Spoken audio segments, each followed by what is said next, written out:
बिस्मिल्लाहिर्रहमानिर्रहीम।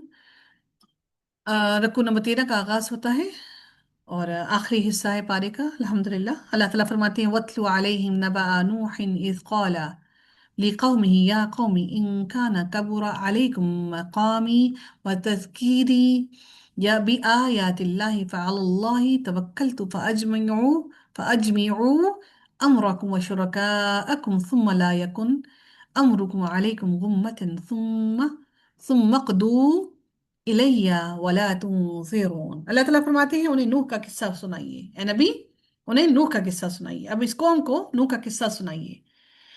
उन्हें सुनाइए कि जब उन्होंने अपनी कौम से कहा है मेरी कौम, अगर तुम्हें मेरा खड़ा होना और अल्लाह की आयत की नसीहत करना नागवार गुजरता है तो मैंने अल्लाह पर भरोसा कर लिया है। तुम यूं करो कि अपने शरीकों को साथ मिलाकर एक फैसले पर मुत्तफिक हो जाओ जिसका कोई पहलू तुमसे पोशीदा न रहे, जिसकी कोई बात कोई मामला तुम पर छुपा ना रहे, हर चीज को।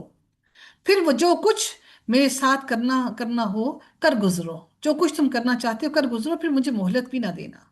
फिर अगर तुम मेरी नसीहत से एराज करते हो तो मैं तुमसे कोई मजदूरी नहीं तो नहीं मांगता।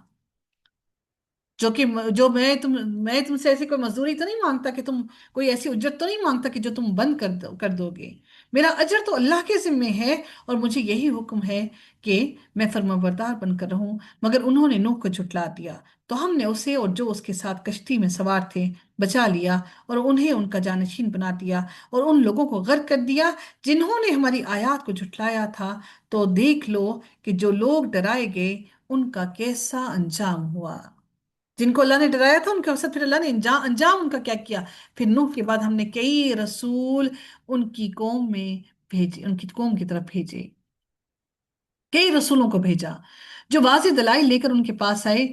हज़रत नूह अलैहिस्सलाम को आदम सानी कहा जाता है। क्यों? क्योंकि उनके हज़रत नूह अलैहिस्सलाम के वक्त में तमाम के तमाम लोगों को खत्म कर दिया गया और फिर दोबारा से अल्लाह ताला ने इन लोगों को जो लोग आगे चले वो नूह अलैहिस्सलाम की आल औलाद से चले, इसलिए उनको आदम सानी कहा जाता है। तो अल्लाह ताला फरमाते हैं कि मगर वो लोग ऐसे ना थे कि जिस बात को पहले ही झुटला चुके थे इस पर ईमान ले आते। ऐसे ही हम ज्यादती करने वालों के दिलों पर मोहर लगा देते हैं। फिर इसके बाद हमने अपने मोर्चे देकर मूसा और हारून को फिरौन और उसके दरबारियों की तरफ भेजा तो वो अकड़ गए और वो थे ही मुजरिम लोग।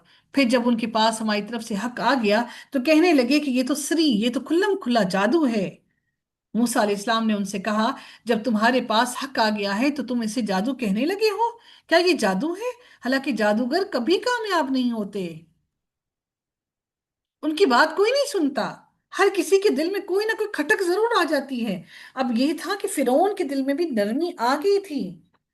फिरौन को भी दिल के अंदर ये बात कहीं ना कहीं ये महसूस हो रही थी कि ये जो कुछ हजरत मूसा अलैहिस्सलाम कर रहे हैं वो हक है। लेकिन हुआ क्या कि फिरौन को फौरन ही जैसे ही उसकी नरमी देखी ना, किसने? फिरौन के दरबारियों ने, उन सरदारों ने जो फिरौन के आसपास थे, फौरन ही फिरौन को पकड़ लिया कि देखो ये तुम्हारे साथ क्या करना चाह रहे हैं। ये बेला फुसलाकर इस कौम को उनको लेके जाना चाहते हैं।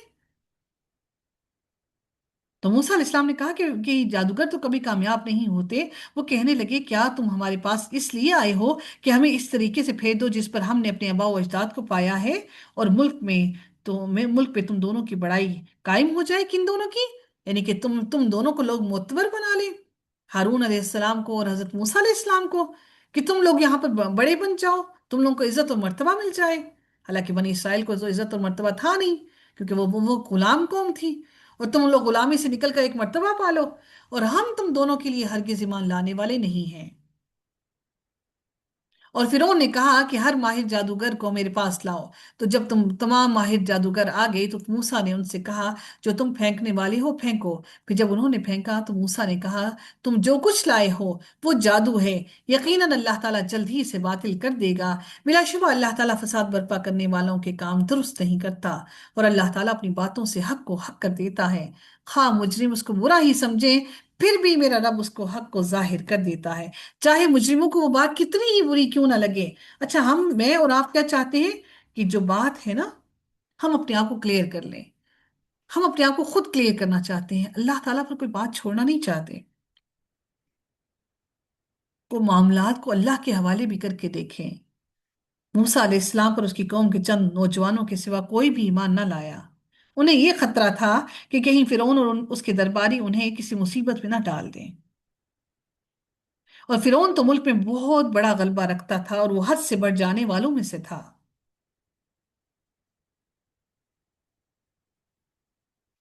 اور موسیٰ نے اپنی قوم سے کہا کہ اگر تم اللہ پر ایمان لائے ہو اور واقعی اس کے فرما بردار ہو تو اسی پر بھروسہ کرو، یعنی تم اللہ تعالیٰ پر توکل کرو۔ توکل کرنا بہت ضروری ہے۔ تو انہوں نے کہا ہم نے اللہ تعالیٰ پر ہی بھروسہ کیا، اے ہمارے رب ہمیں ظالم کو لوگوں کے لیے آزمائش نہ بنا۔ انہوں نے کیا دعا کی کہ اے ہمارے رب ہمیں ان ظالموں کا، ظالم لوگوں کے لیے آزمائش نہ بنا، یعنی کہ ان ظالم لوگوں کو جو ظالم لوگ ہیں ان لوگوں کے لیے انہوں نے کہا کہ اے اللہ تو ان ظالم کو ہم ان ظالم لوگوں کو ہمارے اوپر ایسے مسلط نہ کرنا کہ ہمارے لیے یہ بہت بڑی آزمائش بن جائے۔ پھر اللہ تعالیٰ نے پھر مزید فرمایا اگلی آیت میں، اور اپنی رحمت سے ہمیں ان کافر لوگوں سے بچا لے۔ یہ دعا کیا کی کہ ہمارے لیے ان کی آزمائش کو بہت سخت نہ کر دینا، بلکہ اے رب کائنات تو ہمیں ان کافر لوگوں سے بچا لے۔ اللہ تعالیٰ کی مدد مانگی، توکل کیا، ایمان لے آئے، پھر اس کے بعد اللہ کی مدد بھی مانگی۔ پھر اللہ تعالیٰ فرماتے ہیں اور ہم نے موسیٰ اور اس کے بھائی کو وحی کی کہ تم دونوں اپنی قوم کے لیے مصر میں چند گھروں کا ٹھکانہ مقرر کر لو، منتخب کر لو گھر،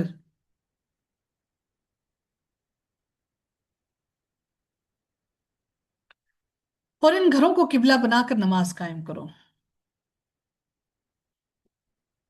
اور اہل ایمان کو خوشخبری دے دو۔ اور موسیٰ علیہ السلام نے اللہ سے دعا کی پروردگار تو نے اس دنیا کی زندگی میں فرعون اور اس کے درباریوں کو ٹھاٹ باٹ مال اور دولت اور دنیا کی زندگی کی زینت عطا کی دے رکھی ہے کہ وہ لوگوں کو تیری راہ سے گمراہ کرتے ہیں۔ آج مجھے اور آپ کو بھی ایسا ہی ہے نا، اڑوس پڑوس میں کوئی پیسے والا ہے، کسی کے پاس اچھی گاڑی ہے، مال ہے، زیور ہے، دولت ہے، بچوں کی اچھی جگہوں پہ شادیاں ہو گئیں، بہترین، وہ باہر کسی کے بچے باہر سیٹل ہو گئے، کوئی کسی کے یورپ میں سیٹل ہو گئے، تو ہمیں بھی وہ گمراہی میں ڈالتے ہیں۔ یاد رکھیے گا اس بات کو، یہ مال اور دولت، یہ ٹھاٹ اور باٹ، دنیا کی متاع، دنیا کے فائدے ہر انسان کو گمراہی پر ڈالتے ہیں، اللہ کہ وہ اس کو اللہ کی راہ میں خرچ نہ کرے۔ انہوں نے دعا کیا کی؟ پروردگار، پروردگار اللہ سے انہوں نے دعا کیا کی؟ ربنا اطمس علی اموالہم واشدد علی قلوبہم، ان کے اموال کو غارت کر دے اور ان کے دلوں کو ایسا سخت بنا دے کہ جب تک وہ دردناک عذاب نہ دیکھ لیں ایمان نہ لائیں۔ اللہ تعالیٰ نے فرمایا تم دونوں کی دعا قبول ہو چکی، تم ثابت قدم رہو اور ان لوگوں کی پیروی نہ کرو جو علم نہیں رکھتے۔ بڑی اہم ترین بات ہے کہ جو بے علم لوگ ہیں ان سے دوستیاں نہ رکھو۔ ایسے لوگوں کے ساتھ دوستی رکھو گے تو یقیناً تم بھی گمراہ ہو جاؤ گے۔ اللہ تعالیٰ نے ان کی دعا کو قبول کر کے ان کو یہ کہہ دیا کہ اب تم نے یہ ایسا نہیں کرنا، ان کی اتباع نہ کرنا۔ اور ہم نے بنی اسرائیل کو سمندر سے پار گزار دیا، تو فرعون اور اس کے لشکروں نے سرکشی اور زیادتی کرتے ہوئے ان کا پیچھا کیا، یہاں تک کہ جب اس نے غرق ہونے کو پا لیا تو اس نے کہا کہ میں ایمان لایا۔ کس نے؟ فرعون نے کہا۔ جب فرعون نے، اچھا سیدنا ابن عباس کہتے ہیں کہ آپ صلی اللہ علیہ وسلم نے فرمایا جب فرعون نے یہ کلمات کہے تو جبریل علیہ السلام نے مجھ سے کہا کاش اے محمد آپ دیکھتے کہ میں اس وقت دریا سے کیچڑ لے کر فرعون کے منہ میں نے ٹھونس دی کہ مباد اللہ کی رحمت اسے آ لے اور کہیں اللہ تعالیٰ اس کو معاف کر دے، کہ اس کے منہ میں کیچڑ ٹھونس رہے تھے، کہ اتنا ظالم تھا۔ اس کا دوسرا مطلب یہ ہے کہ اب تمہارے اس اقرار کا کچھ فائدہ نہیں، کیونکہ دنیا میں جو تمہارا امتحان لیا گیا تھا اب موت آ چکی ہے، اب تمہاری توبہ قبول نہیں ہوگی۔ حضرت جبرائیل علیہ السلام ایسا نہیں ہے نعوذ باللہ کو یہ سوچے کہ حضرت جبرائیل علیہ السلام نے اللہ کا حکم کو چھوڑ تھا کہ اللہ تعالیٰ اس کو کہ معاذ اللہ اس کو معاف کرنا چاہ رہے تھے فرعون کو، اور اللہ، اور پھر حضرت جبرائیل علیہ السلام نے اپنی مرضی سے ایسا کیا، ایسا نہیں ہے۔ اللہ کے حکم کے بغیر کوئی فرشتہ کوئی کام نہیں کر سکتا۔ جس پر بنی اسرائیل ایمان لائے ہیں اور وہ فرما برداروں میں سے ہوں۔ اچھا سوری، یہاں سے آیت کا حصہ رہ گیا۔ قال، اللہ تعالیٰ نے کیا فرمایا؟ اس نے کہا کہ میں ایمان لایا اس کے سوا کوئی معبود نہیں، کب؟ جب پھر اس کی موت آ گئی، مسلط کر دی گئی، جس پر بنی اسرائیل ایمان لایا۔ اب اس نے کہا کہ جس پر بنی اسرائیل یعنی ایمان لائے وہ کون؟ اللہ، اور میں فرما برداروں میں سے ہوں۔ کیا اب حالانکہ بلا شبہ اس سے پہلے تو نے نافرمانی کی اور تو فساد برپا کرنے والوں میں سے تھا، سو آج ہم تیرے بدن کو بچائیں گے تاکہ تم ان کے لیے جو تیرے پیچھے ہیں نشانی بن جائے، اور بلا شبہ بہت سے لوگ ہماری نشانیوں سے یقیناً غافل ہیں۔ آج تک اللہ تعالیٰ نے اس کی ڈیڈ باڈی کو بچا کر رکھا ہے، ڈیکمپوز نہیں ہوئی آج تک اس کی باڈی، کہ اللہ تعالیٰ نے اس کو معجزے کے طور پر بچا رکھا ہے بغیر کسی میڈیسنز کی۔ پھر اللہ تعالیٰ مزید اگلی آیت میں مزید ارشاد فرماتے ہیں، اور بلا شبہ یقیناً ہم نے بنی اسرائیل کو ٹھکانہ دیا تھا، باعزت ٹھکانہ، اور انہیں پاک چیزوں میں سے رزق دیا تھا، تو انہوں نے باہم اختلاف نہیں کیا حتیٰ کہ ان کے پاس علم آ گیا، یقیناً آپ کا رب ان کے درمیان قیامت کے روز اس کا فیصلہ کر دے گا جس میں وہ اختلاف کرتے تھے۔ پھر اگر آپ اس بارے میں کسی شک میں ہو جو ہم نے آپ کی طرف نازل کیا ہے، تو آپ ان لوگوں سے پوچھیں جو آپ سے پہلے کتاب پڑھتے ہیں۔ پوچھا جا رہا ہے اگر آپ کو اس کتاب کے بارے میں کوئی شک ہے نا، تو پھر آپ ان لوگوں سے پوچھئے جن کو پہلے کتاب دی گئی تھی۔ کیا پوچھیں ان سے؟ کہ بلا شبہ یقیناً آپ کے پاس آپ کے رب کی طرف سے حق ہی آیا ہے، سو آپ ہرگز شک کرنے والوں میں سے نہ ہوں، یہ آپ کے رب کی طرف سے ہی آیا ہے۔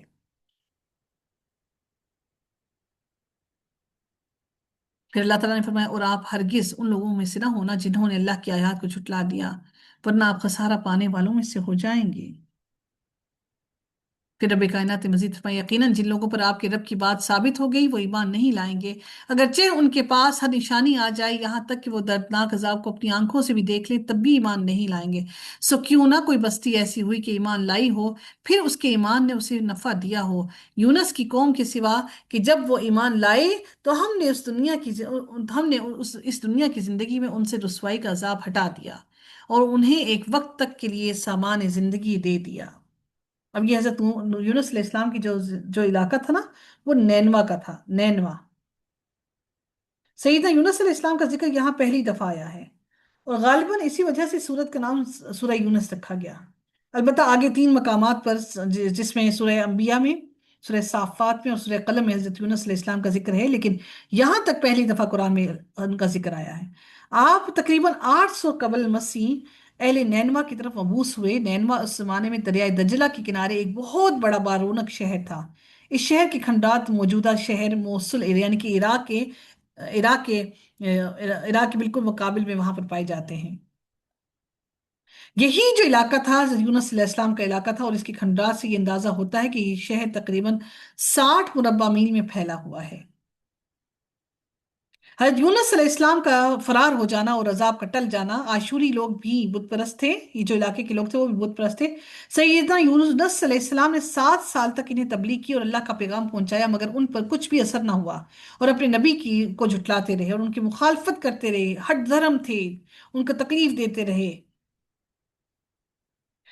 لوگوں کے متعلق اللہ تعالیٰ کی سنت یہی ہے کہ ان پر عذاب نازل کر کے انہیں تباہ و برباد کر دے، اور ایسے عذاب سے انبیاء اپنی سرکش قوموں کو ڈراتے بھی رہے ہیں۔ سیدنا یونس علیہ السلام نے ان لوگوں سے مایوس ہو کر اور تنگ آ کر انہیں ایک معینہ وقت پر، بعض روایات کے مطابق 3 دن اور بعض روایات کے مطابق 40 دن بعد عذاب نازل ہونے کی دھمکی دے دی۔ اس قوم نے پھر بھی کوئی پرواہ نہ کی، اور جب عذاب آنے کی جب وہ جو دن جو انہوں نے کہے تھے، ایک آدھ دن باقی رہ گیا اور عذاب کے آثار نظر نہ آئے، تو سیدنا یونس علیہ السلام اللہ کے اذن کے بغیر وہاں سے چل کھڑے ہوئے، تو کہیں عذاب نہ آ جائے، اور ان لوگوں کی نظروں سے جھوٹے یعنی کہ ایسا نہ ہو کہ کہیں عذاب نہ آئے، اور یہ اس ڈر سے کہ کہیں میں جھوٹا ثابت نہ ہوں۔ آپ کا اس طرح سے اللہ تعالیٰ کے حکم کے بغیر وہاں سے نکل جانا، اگرچہ کہ اللہ کی رضا کے خلاف تھا، تو کیا ہوا کہ آپ کو سچا کرنے کی خاطر معینہ وقت پر عذاب آ گیا۔ عذاب کیا آیا کہ سیاہ بادل چھا گئے اور تاریک دھواں اس قوم کے گھروں کی طرف بڑھنے لگا۔ اس وقت لوگوں نے سیدنا یونس علیہ السلام کو تلاش کرنا شروع کیا، اور جب وہ نہ ملے تو خود اپنے بال بچوں کو بلکہ حیوانوں سمیت ایک وسیع میدان میں اکٹھے ہو گئے اور اللہ کے حضور اپنے گناہوں کا اعتراف کیا اور آہوزاری کر کے رونے لگے، اور اس آہوزاری وہ انہوں نے اس قدر کی کہ اللہ تعالیٰ نے ان کی توبہ کو قبول فرما لیا، اور ان پر واقع ہونے والے عذاب سے انہیں اللہ نے نجات دے دی۔ اللہ کی سنت یہی ہے، اور اللہ تعالیٰ کی سنت جاریہ میں یہ واحد مثال ہے کہ اس قوم پر آنے والے عذاب کو روک دیا گیا۔ अल्लाह ताला इससे कबल जितनी भी कौमें आई, अल्लाह ताला ने उन पर जब वो अजाब आया तो उस अजाब ने उनको ढाल उनको निस्तो नाबूद कर दिया। ये वाहिद वक्त था जब अल्लाह ताला ने अपने अजाब को उनसे टाल दिया।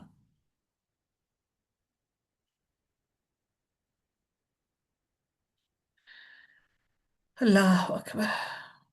पता नहीं हमें किस सजा किस हमारी सिर्फ नबी की दुआओं ने हमें अल्लाह के अजाब से बचा रखा है। अल्लाह हमें चाहे तो हमें भी दुनिया में ऐसे ही पकड़ ले। हम भी तो इतने ही ज्यादा नाखल्फ हैं।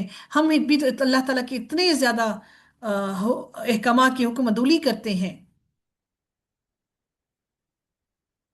तो अल्लाह रब्बुल इज़्ज़त ने इन आयात के अंदर उन्हीं तमाम लोगों का जिक्र किया कि और अगर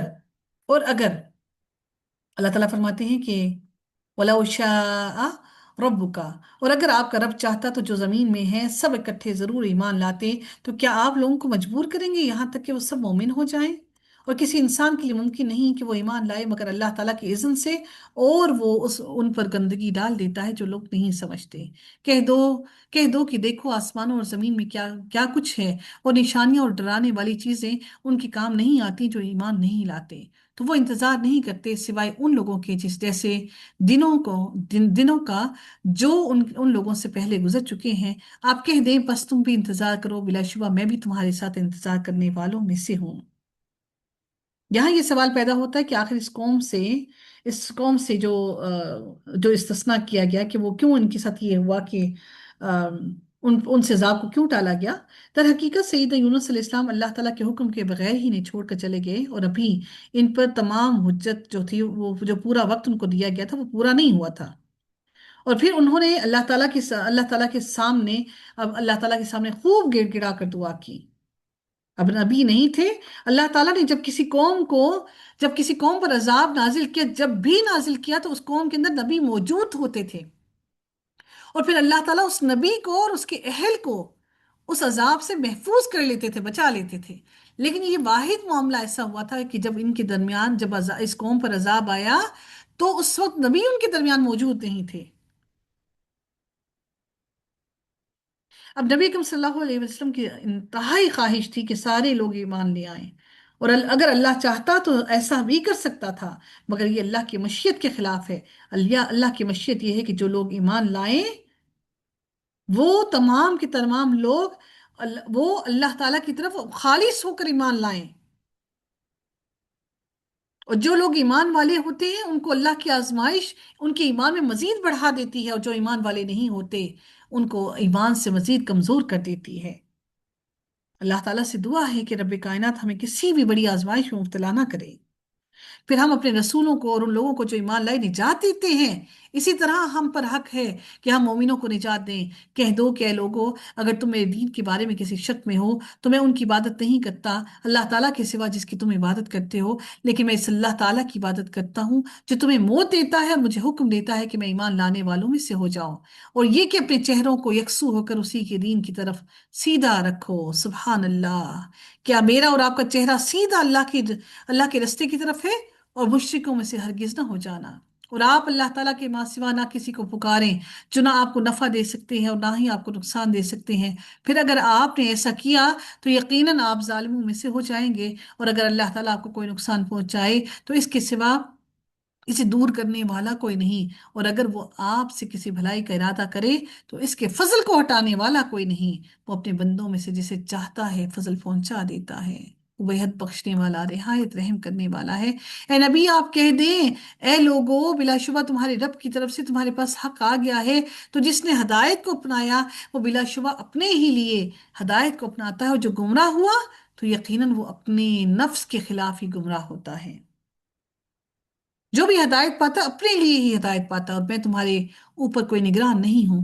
और आप इसी की पैरवी करें जो आपकी तरफ वही की जाती है, और आप सब्र करें हत्ता कि अल्लाह ताला फैसला फरमा दे, और वही सब फैसला करने वालों में से बेहतरीन है। सूरह हूद का आगाज होता है जो कि कुरान के अंदर 11 नंबर पे नजुल के एतबार से 52 नंबर है। 10 रकू हैं इसके, और आयात इसकी 123 हैं। सूरह यूनस के फौरन बाद सूरह हूद का आगाज हुआ। बिस्मिल्लाहिर्रहमानिर्रहीम। हरूफ मुक़त्तात से आगाज होता है, मक्की सूरा है। حروف मुक़त्तात से ही अंदाजा हो जाता है। मक्की सूरा है, अलिफ लाम रा। पिछली सूरत भी इसी हरूफ मुक़त्तात से आगाज हुआ। एक किताब है जिसकी आयत पुख्ता की गई हैं, यानी कि हर हर बात पूरी तावील के साथ मुकम्मल हिकमत से भरी हुई है। फिर कमाल हिकमत वाले पूरी खबर रखने वाले की तरफ से तफसील से बयान की गई है। सुबहान अल्लाह। कोई चीज अनएक्सप्लेन नहीं छोड़ी, हर चीज को पूरी तरह से खोल खोल कर बयान किया।